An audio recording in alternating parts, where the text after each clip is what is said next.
Our last speaker for today is Patricia Gherovici, a PhD, a psychoanalyst, a very prolific writer.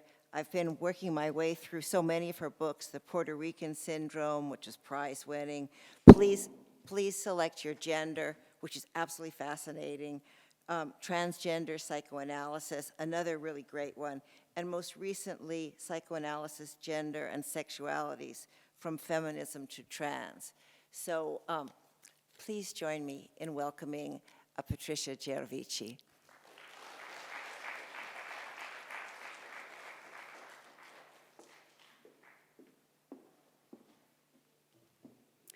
Thank you so much. I'm very grateful to be here because I'm facing an audience of specialists in fashion, and I hope this experience, since I am not an expert in fashion, I could learn a lot from you. I have written a little on fashion, but as I said, this is not my field. I'm a psychoanalyst, but like everyone else, I am affected by fashion, by which I mean intellectual fashion.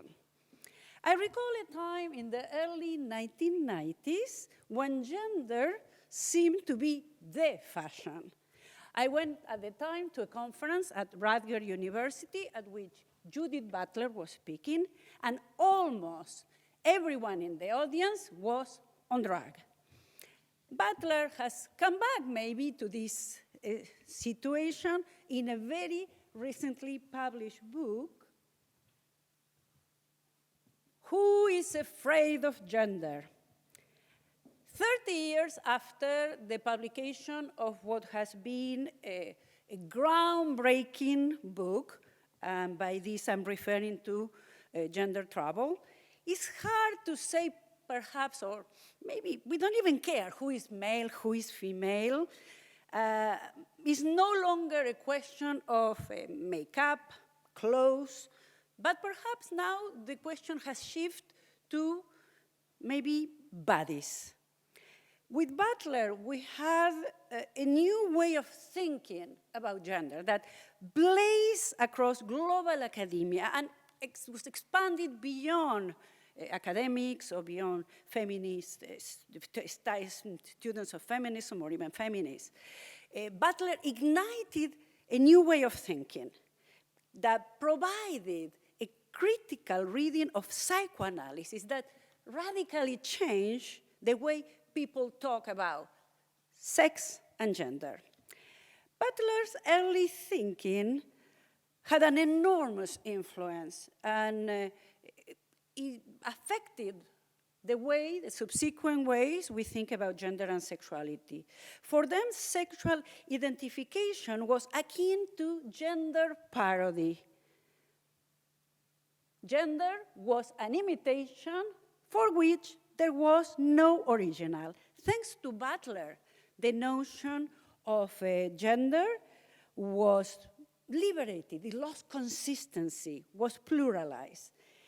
And as you may know, and that's something that has resonated a lot, the idea of Judith Butler that gender was performative, that idea also questioned the divide between sex and gender, and also rejected the idea of a compulsory heterosexuality. Not only gender, but also sex became performative.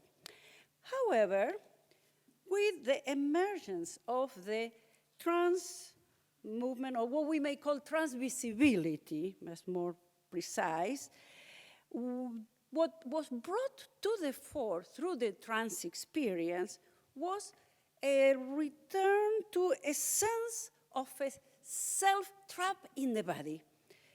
Not only trap in the body, but more precisely, at least that's how it circulated initially, a self-trap in the wrong body. No longer then gender was experienced as an endless recombination of style or even parody of that style. In the 1990s, the body became more of a support of some other type of experience. And with this, I will jump onto the 2010, when we had the trans experience as the new frontier in civil rights. We had here Laverne Cox in the cover of Times Magazine. It was the first time where a major magazine like Times had an out trans woman in the cover.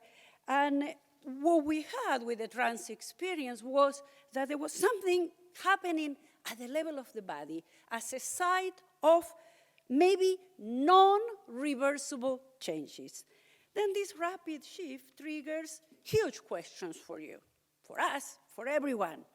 Can one wears one's body as a given? Or are all bodies constructs? Is there a truth to be found about which psychoanalysis may have something to say? Is being transgender a fashion trend, or is it a psychological disposition, or is it a medical condition? The popular narrative of gender dysphoria was initially presented as somebody was born in the wrong body, that the bodies were experienced in opposition to an inner sense of self. This idea has been very recently very well argued against in the book of Miquel Missé, The Myth of the Wrong Body. Miquel Missé challenges, this is a book from 2022, challenges this idea, saying that as a trans man, he disagrees with the construction of the wrong body that needs to be corrected, that needs to be altered by hormones or by surgery. Missé claims that this is a myth that has alienated the trans community. He wants to reframe this narrative and challenges any biomedical adaptative narrative. What Missé proposes instead is to reconquer the body, and proposes that living in a trans body implies accepting a dose of discontent.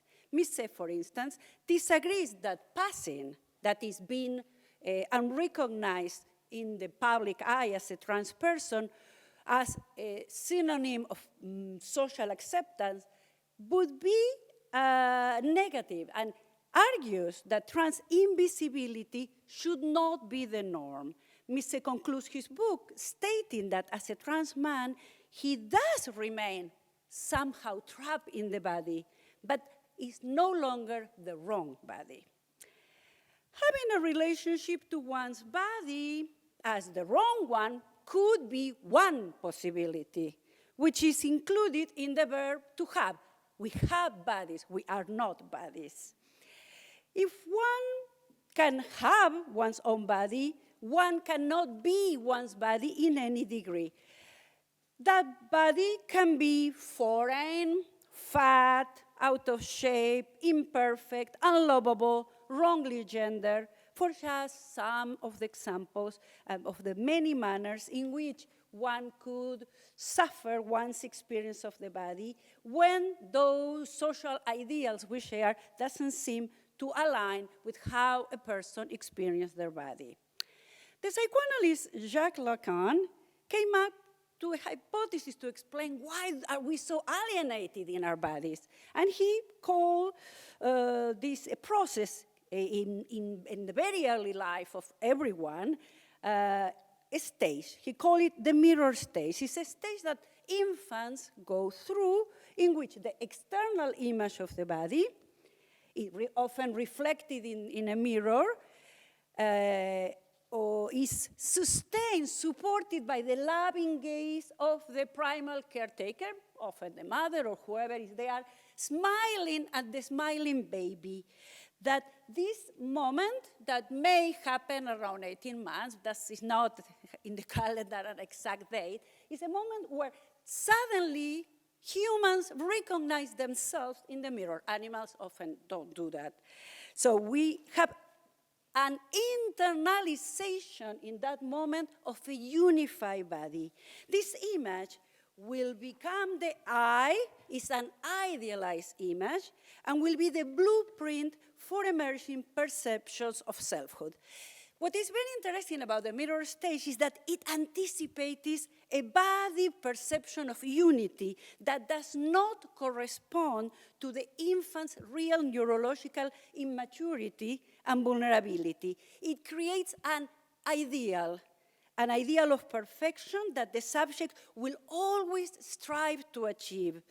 Here we can see how the sense of I, the ego, is dependent on an external object because the child identifies with a mirage, with an other reflected in the mirror, that we see that the I is produced as another in alienation, in an illusion of reciprocity, and as a promise of wholeness, when the real experience of the body, at the neurological level, the body is still experiencing parts, is fragmented. And even at this stage, we see somebody's holding the body. The baby cannot yet control body movements. So there is an anticipation in the image. Lacan hypothesized that this dual relation to the ego, to the body, always was all marked by a tinge of aggression that could then emerge as self-reproach or self-criticism. But also he found a different form of embodying ourselves in our corporeal existence, and he hypothesized that there was the possibility of a very different relation to the body in the case of an artist, in the example of James Joyce. He said that for James Joyce, the identification was not with the body, but that is, with an image of the body, and there Lacan and Freud agree. Freud describes the ego as a projection of an image, and it's a corporeal ego as well. In the case of Joyce, the identification is with writing. We could say with an art product. When Lacan turns his attention to Joyce, he discovered a new relationship to the body. Here we have examples of a fashion collection based on Lacan's idea of the mirror stage. It's based on this idea of alienation. The I is another. Here you have another image.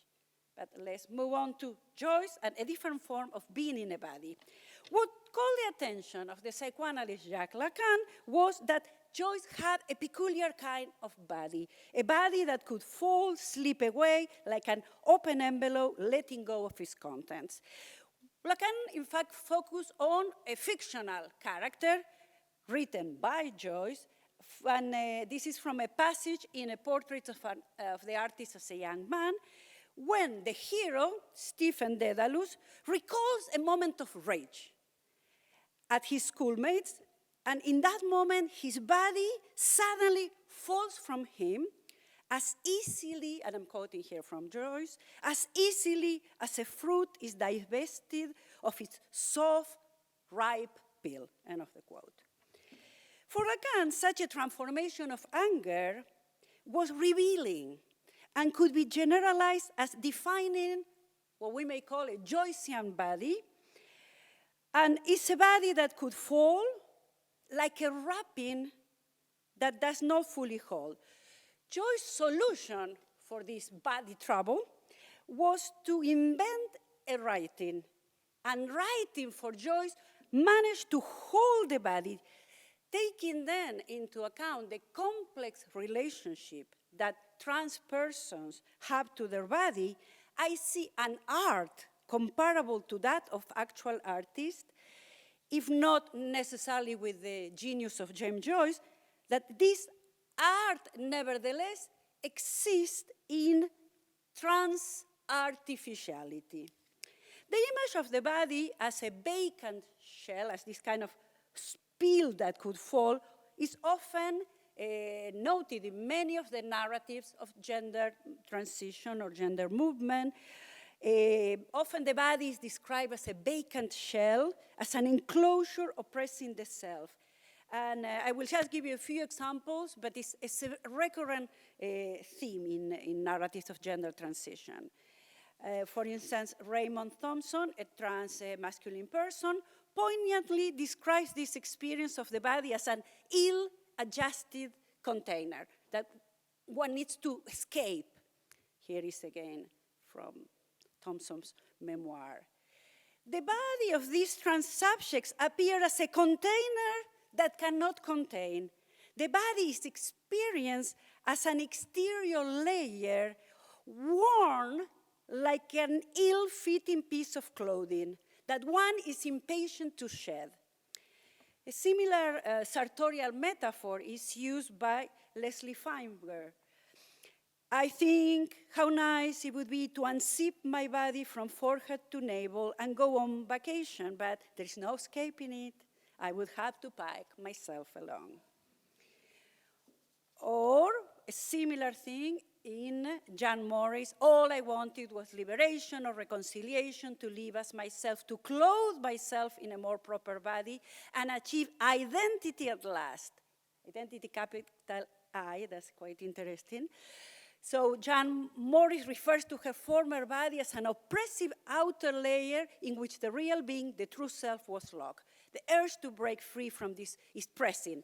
If I were trapped in that cage, again, nothing would keep me from my goal, not even the prospect of death itself. And here is quite important because it reminds us of Joyce Stephens' paradoxical loss of anger that experiences, it produces the experience, or in the same passage, of a sort of subjective death. He even forgets his own name. One has to cross this death to access maybe a new changed body in which life would be believable. And here I want to share something that in my clinical experience I noted over and over again, whereas in the beginning I was perhaps distracted, focusing too much on issues of identity, of gender, of sex. I realized that what was at stake, in fact, in gender transition was mortality, the limit between life and death, that it was not so much about sexuality or about the border between male and female or the moving away from this binary. So in my clinical experience, I would say it's very, very urgent, this. And I would just quote directly from one of my analyses, how often the trans experience is consumed by this question of life or death. One of my patients, for instance, a trans man, told me recently, I had no choice. I would be dead if I would not have made the transition. I would have committed suicide.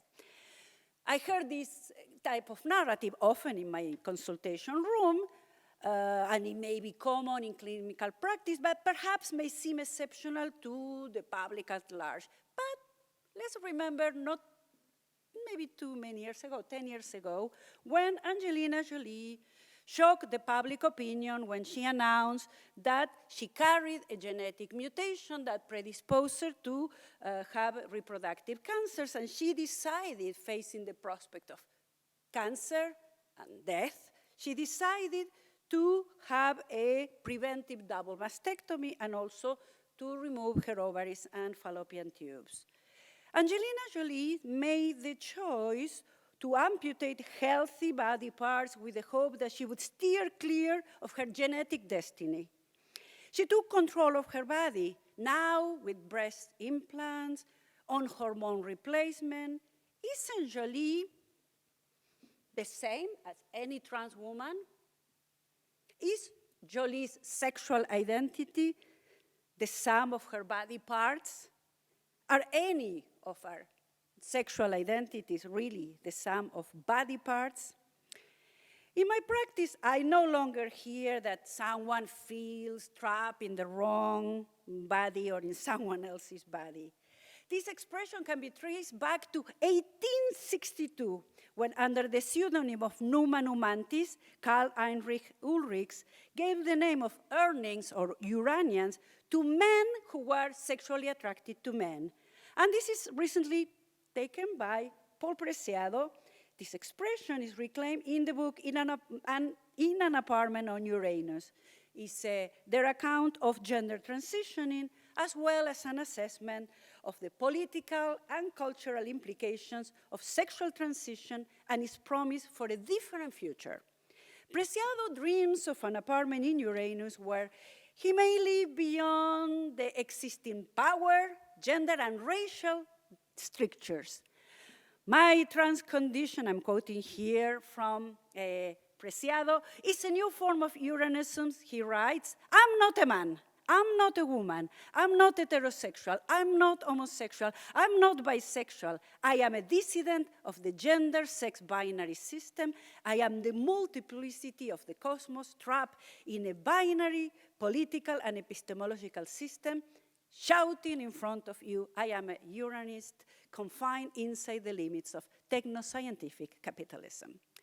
But we have to think that in the mid-19th century, when Ulrich came up with this work, he was trying to eradicate the association of homosexuality with not just pathology, but also with criminal activities. He wanted to decriminalize homosexuality, but argue that men who were attracted to other men had a woman's mind trapped in a man's body. He said it more elegantly in Latin, anima mulebris corpore viril inclusa, but by transposing new knowledge about embryology and sexual orientation, in fact, was sustaining a very heteronormative assumption that already by 1920 Freud attacked because it assumed that all women are naturally attracted to men, including women trapped in male bodies.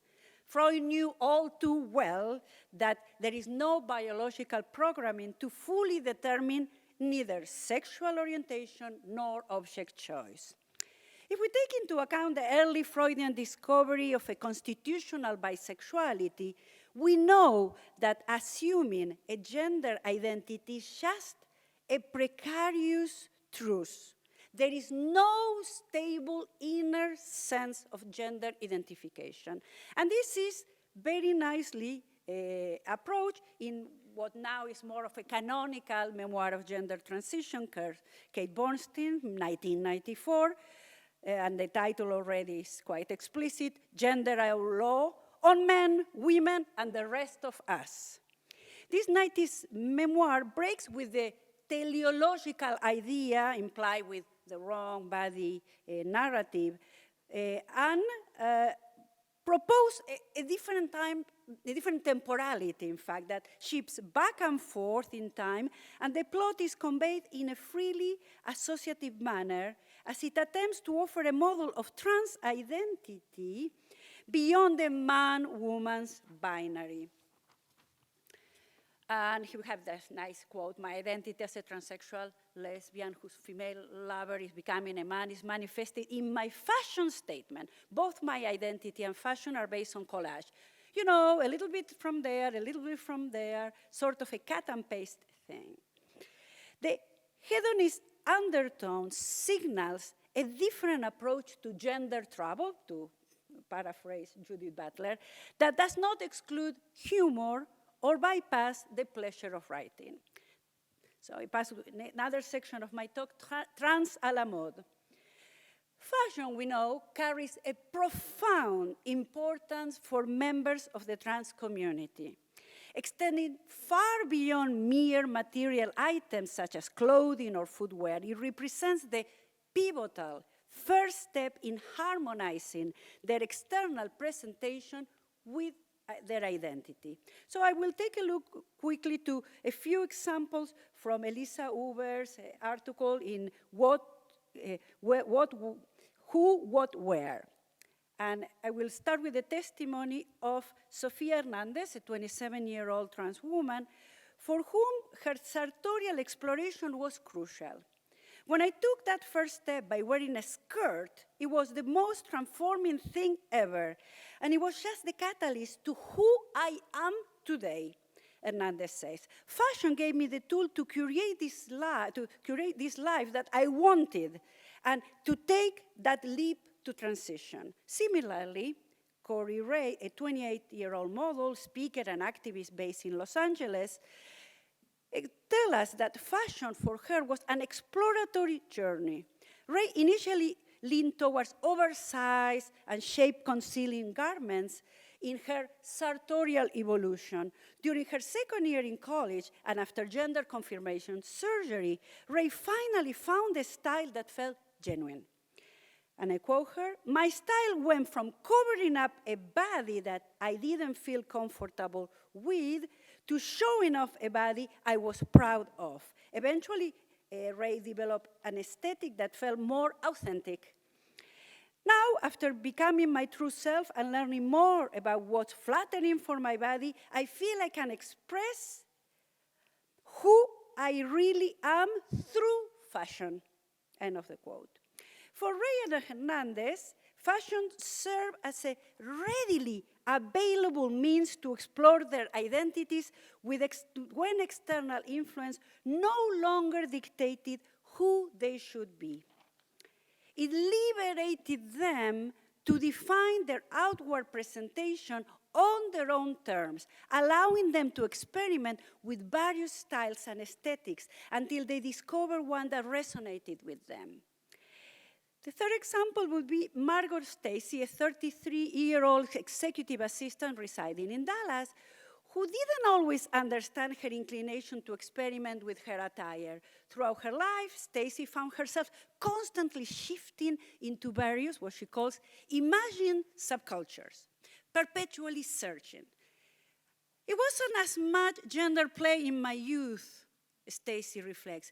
I would go full punk with spiked hair and a Viva La Bam look for a time. Then, weeks later, Kanye backpack rapper by way of Hollister style, all while surrounded by a sort of unstyled early to mid-2000s milieu. End of the quote. Stacy changed constantly her style without yet finding one that would stick. Fast forward almost 20 years, and I come to acknowledge my own transness. And it all clicks for me, she says. All the manic obsessions and identities I had taken on were centered on this thing about me I never had a language for. My syntax had just found expression in appearance and personal style. End of the quote. Fashion became an expressive language that spoke louder than words. I quote her again, "I'm finally out. So I dare not stifle that by denying myself the languages of fashion and style," end quote. Fashion is a creative source of pleasure as well. And I quote her last time, "I just find so much joy in crafting an outfit. It's a build of creative energy for me. And I love beginning my day in that mode, which also goes back to my transness and living out," she shares. Again, I quote, "Being trans is euphoric to me, wherein all my creativity finds its ultimate site of expression," end quote. Presented in this light, it's evident that there exists a profound and enduring connection between transgender identity and fashion. And I quote again, Stacy, "The first step for me entering into womanhood was wardrobe," end quote. Similarly, Ray says, quote, "Fashion quite literally made my dreams come true because it was the first way I could express my femininity," end quote. Hernandez agrees with this when she adds that, quote, "Fashion was that tool needed to feel comfortable and explore gender. Primarily, fashion serves as a language to experiment, to search, and eventually to convey identity." RuPaul generalized this experience when saying, "We're all born naked, the rest is drag." While fashion emerges as a great unifying force for anyone, cis or trans, particularly for those trans individuals who have grappled with aligning the sense of self with their bodies, fashion symbolizes a fresh start, a canvas to experiment with diverse looks and expressions until finding one that resonates. And with the slogan, not only resonance, but maybe diversity, the slogan, "Since not all bodies fit the binary, not all clothing should either." This is the slogan of a company like Both Ann that produces clothing designed for trans-masculine folk, looking to accentuate shoulder width and reduce curves, creating a streamlined look and a masculine aesthetic. The company was created by Finnegan Shepard, who noted that, quote, "A lot of people have an association with fashion as this shallow, consumeristic thing, but as a trans person, I think that clothing is one of the most powerful tools of translation we have," end quote. Shepard's idea was to create a brand that is more defined by fit than style. Using surveys and interviews, they came up with a ratio of length and width exclusively designed for trans-masculine bodies, and the result is rewarding. And I quote here again, Shepard, "I don't go a single day without someone reaching out to me to say, 'I put on this shirt, looked in the mirror and saw myself for the first time,'" end of the quote. We know that the trans community is haunted by death.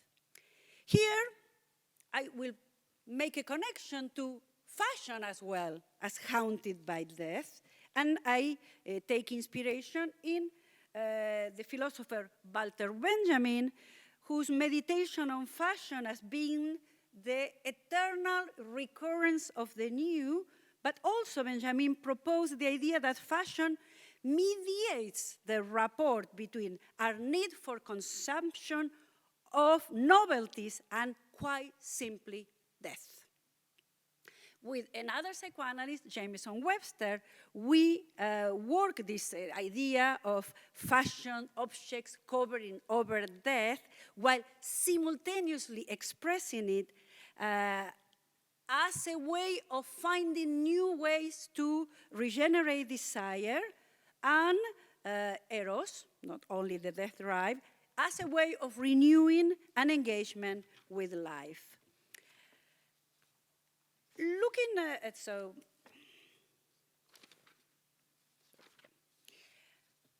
at what we hear from analysis with the, these are all images, we see how fashion is haunted by death, we could maybe emphasize the element of maybe how to live with the death drive, which is something that psychoanalysis offers. And maybe for those, to paraphrase once more Judith Butler, who experienced gender trouble, I propose a movement that goes from death to life, would make us consider death like a life force, a force that allows for a rebirth. Clinical work will allow us to observe this movement where death emerges not as the opposite of life, but as a condition for life. I will conclude my presentation today by insisting on this issue of death that as I witness it on a daily basis in my clinical work, in particular with trans-identified analysis. And I will insist, for them, the key issue is less gender fluidity than being able to fashion a way of being, to find a way of existing. And again, here I will accentuate something, and here I quote Jennifer Boylan, when she writes that the trans experience is emphatically not a lifestyle any more than being female or male is a lifestyle, that my contention is that it's not a strategy of having, but rather a way of being. And as my clinical experience has taught me, it often, this life or death matter starts with the body. And one maybe could generalize this experience by saying that the body is a place that, the only place we cannot live. We are all trapped in our mortal bodies, an embodiment that incorporates death. I often ask myself, looking at recent debates Why is the trans experience creating such vitriol, such violence, such explosions of death, such a strong backlash? Is it because trans embodiment or trans bodies make explicit the fact that, as Freud observed early on, what constitutes masculinity or femininity is an unknown element which is beyond the power of anatomy to grasp? And again, I insist, we're all fundamentally bisexual, and our sexual identity may seem settled, but in fact is precarious, constantly fluctuating, as suggested by Lacan's idea of mobile sexuation patterns. I will quote here another psychoanalyst, Jacqueline Rose, that observes that, quote, "One thing that the trans experience has brought irreversibly to the surface, it is surely that the argument of what constitutes sexual difference, like the internal process of uncovering your sexuality, never stops," end quote. Rose notes as well that when trans persons are deprived of the right to define their gender or are denied access to gender-affirming healthcare or gender confirmation surgeries, or are prohibited from using the restroom of their preference, gender in those cases is treated as a fixed, absolute, stable category that some people have access to while others would not. Emphasizing identity and certain essentialism in identity, the trans experience is attacked, neglecting an aspect that Andrea Lonchou brings to us and is the key to making life livable, and is addressing transition not in terms of identity, but rather of desire. She writes, "How can you want to be something you already are? Desire implies deficiency. Want implies want. What makes women like me transsexual is not identity, but desire," end quote. And it's important because Andrea Lonchou avoids the discourse of authenticity as a prime mover of the desire for transition. She addresses desire as the centrifugal force of gender, and also does this with a sense of humor. I will just quote in passing the New York Times op-ed. The title already is quite feisty. "My new vagina won't make me happy, and it shouldn't have to." That takes an explicit distance from an ideal that transitioning should achieve happiness, that is often taken as adapting to a certain standard of normalcy. And again, I quote you, "Transition doesn't have to make me happy for me to want it." Led to their own devices, people will rarely pursue what makes them feel good in the long term. Desire and happiness are independent agents, end quote. Indeed, in the name of happiness, often biopolitical mechanisms of discipline are deployed. I'm here paraphrasing the philosopher Michel Foucault, that often happiness is imposed to, and I quote again Foucault, "to neutralize dangers, to fix useless or disturbed populations, allegedly increasing the utility of individuals." Historically, psychoanalysis, I introduced myself as a psychoanalyst, and I have to acknowledge that psychoanalysis and psychoanalysts of all orientations have historically taken a very normative position, reading transsexuality as a sign of severe pathology. And still today, we witness the pathologization of non-normative expressions of gender and sexuality. And I would say that that's a form of discrimination and violence. Since gender incongruence is not itself a pathology, then we don't need to talk about sex realignment as a cure or a treatment. I take distance from those pathologizing positions to propose an ethics of embodied desire capable of fundamentally rethinking sexuality by taking seriously the question of mortality inscribed in sexuality. And I would then say that as anti-transgender legislation is being introduced around the United States in record-breaking numbers, let's keep in mind that the body transformation the choice of a different gender from the gender assigned at birth can become an act of creation, a renaissance, a rebirth that makes life livable. Thank you.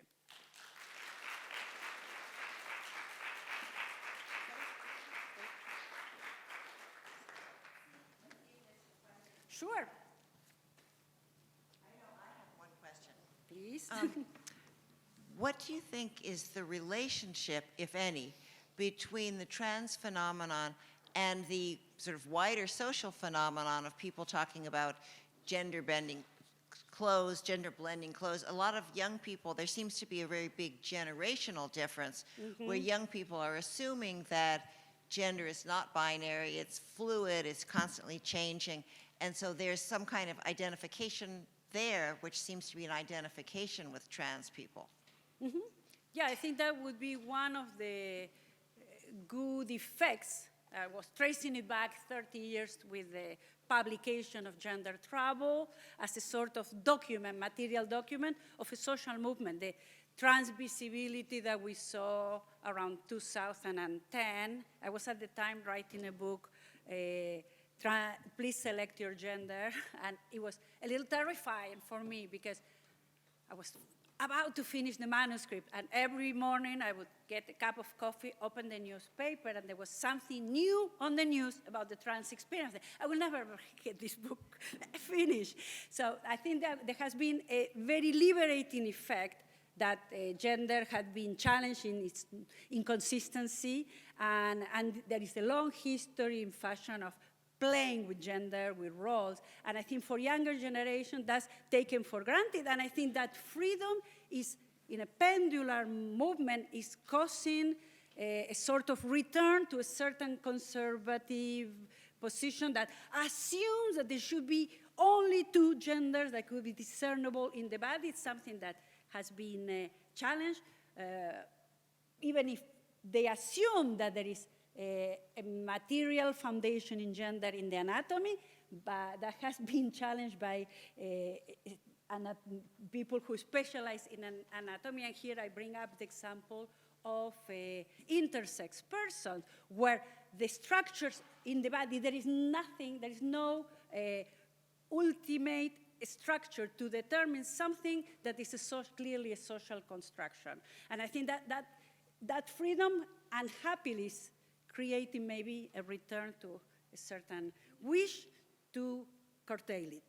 Well, it just reminds me in the press, the British Prime Minister insisting suddenly in the middle of some speech, only men have penises.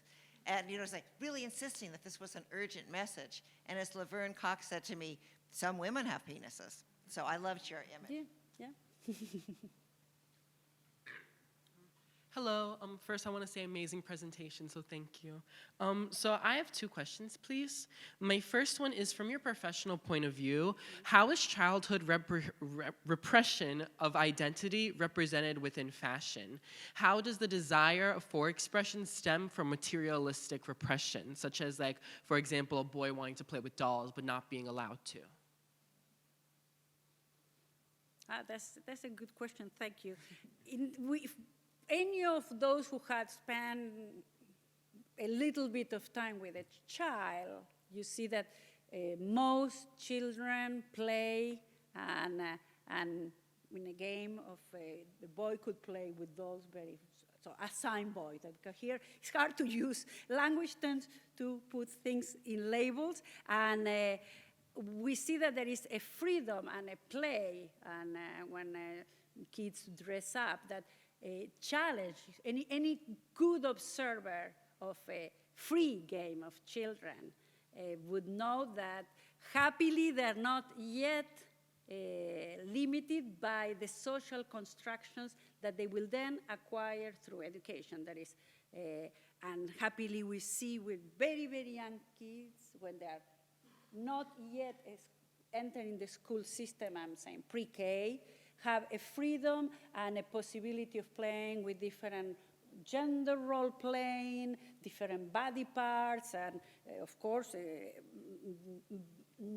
the restraints that society will impose on those bodies, and happily would come later, but would would come, and this is the sad story. So we see today that some parents are trying to make an effort to eliminate that. There are some countries where the birth certificate does not need necessarily to have a sex marker, that with the same freedom that we can grant, for instance, we hope to grant to an intersex person that could decide what gender they identify with when they are old enough to speak. Because often with the intersex experience, that is imposed in a newborn who has not yet have the ability to express themselves as a subject.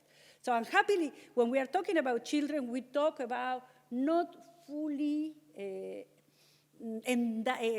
emancipated subjects. Children are, we were mentioning in the mirror stage, a newborn, human offspring is born in a state of immaturity that is not comparable to other animals.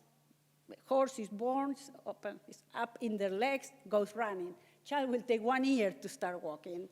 So there is this extreme dependence and defenseless of the human offspring that puts that child in a very vulnerable position. And unhappily, a child is too permeable to social pressure, to the desire of the parents. But we see that parents are probably these days more aware of this, and I try the divide that in the early 2000s we had in stores of pink assumed to be for girls and blue assumed to be for boys. Now big department stores have children's sections, and then the child could choose whatever toy they want to play with, and may have a Barbie and a plane, and whatever. So we see that these are constructions that have consequences, and the consequences that, for what I hear in my clinical experience, could be of life and death. And here we need to talk, because when we talk about the trans experience, we also need to talk about the vulnerability in terms of death. Like, for instance, if you look at numbers, the amount of trans women of color that are killed in Brazil or in Mexico. So these social constructions are not just myths without effect. They could kill people. So it's very important, and I hope that if there is more education and more play with gender, that play, if you look at children playing, is such an exercise in freedom that could be protected and maintained. And hopefully we'll have less violence. Thank you so much.